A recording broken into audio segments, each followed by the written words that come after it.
Hello again. I'm sorry for the odd perspective, which is a little unusual, and the inferior microphone. I'm in an hotel in Central Europe at the moment. For reasons of which I can only guess, I seem to be gaining a reputation as somebody who dislikes or mistrusts Islam, and by extension, Muslims. This is such a weird idea that I thought it might be interesting to look at it while reflecting on the nature of what is now known as Islamophobia in Britain. I said this morning that I was a hardline liberal, which means, of course, that I wish to see strict demarcation between religious belief and civil society.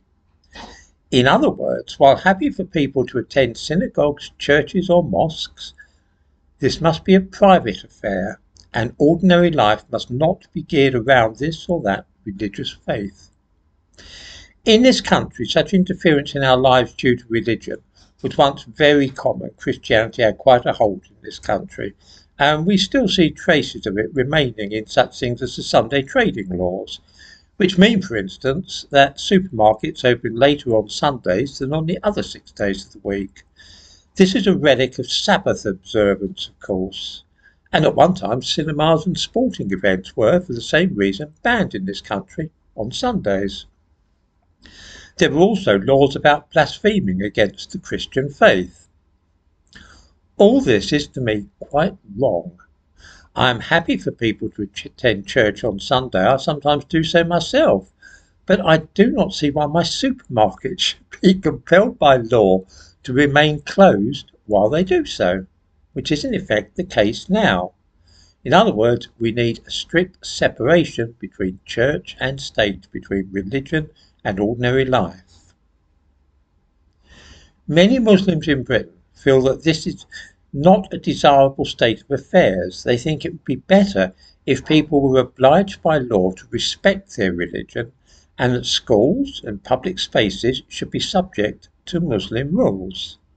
Such people are known as Islamists, and they would ideally like to see all civil society in every country in the world aligned with Islam and abiding to strict Muslim principles.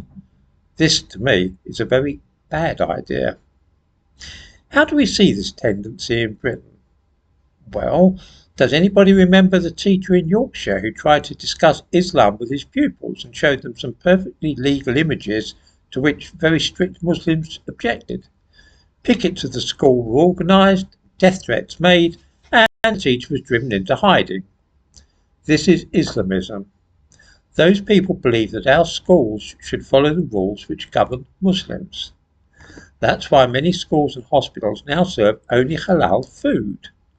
That too is a manifestation of the Islamist mindset, where a particular religion gets a grip in society and society does everything geared around that religious belief.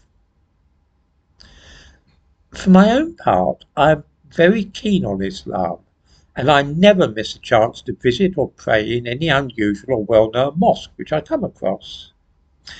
I feel the same way about other religions. I'm currently in Prague for a few days, and I shall be going to the synagogue in the Jewish quarter as a matter of routine, as well as visiting the main cathedral, of course, near the castle.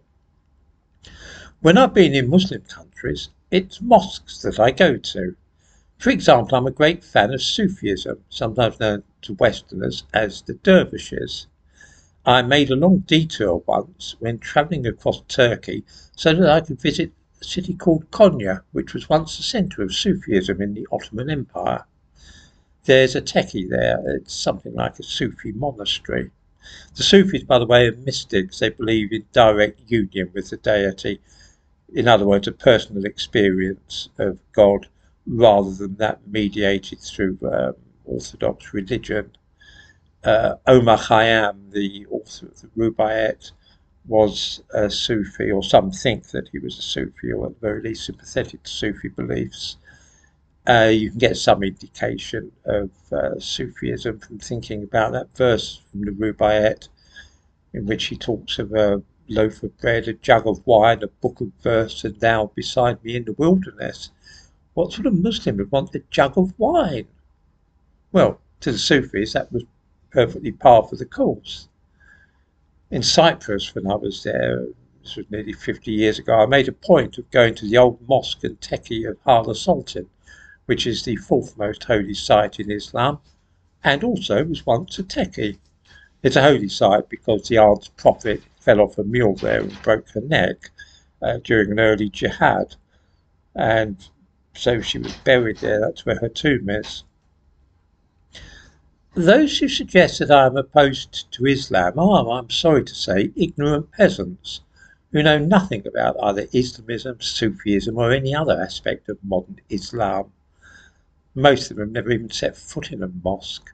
All they have is a fashionable catchphrase, Islamophobia. I think that most people probably feel the same way that I do about Islam.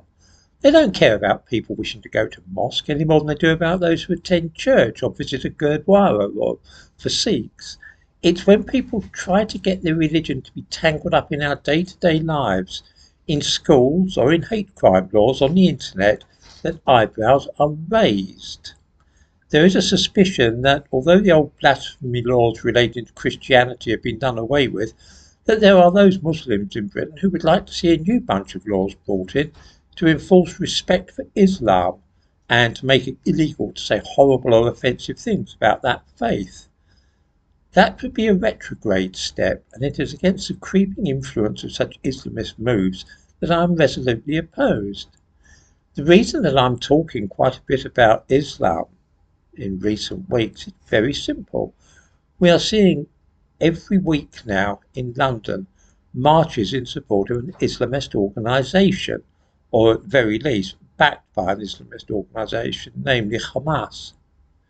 So some of the people taking part in those marches feel that their religious beliefs and where Islam is concerned, they should be allowed to disobey the civil laws, that they should have more license to behave as they wish because they are supporting a Muslim cause. I don't think that at all. I think that every person in Britain should be equally subject to precisely the same laws, whether they're Christians, Muslims, Jews or atheists. So that is why I'm talking quite a bit about Muslims lately. As I say, I'm currently in Prague, combining, as you might say, business with pleasure, and I dare say that I shall have a few words to say about the city and my impressions of it later.